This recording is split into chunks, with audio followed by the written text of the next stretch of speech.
driving this new Wagoneer with the Hurricane Inline 6.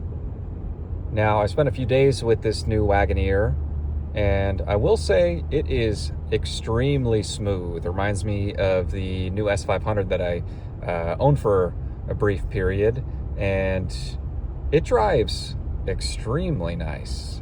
Now, obviously, there are some Hemi enthusiasts out there. I don't think anybody's really crying over the loss of the Hemi and the Wagoneer. This Hurricane Inline 6 feels much better suited for the Wagoneer.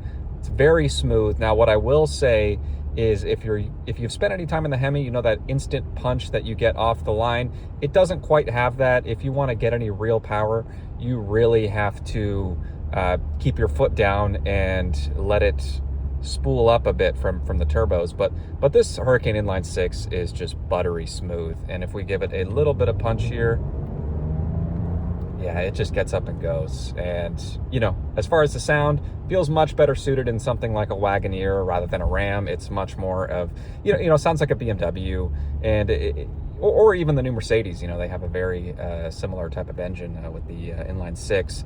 It just is really smooth. It's like I said, it's buttery smooth. It just gets the job done very nicely. And, you know, as far as the interior and everything else, pretty top notch, if I will say, compared to a Tahoe or something like that. The fit and finish in this is just really nice. Now, as far as reliability and durability, well, there's definitely been some complaints on that end, but, you know, and even if we take it more to some low speed maneuvering, yeah, it's just really smooth. Steering, pretty light, still weighted fairly nicely.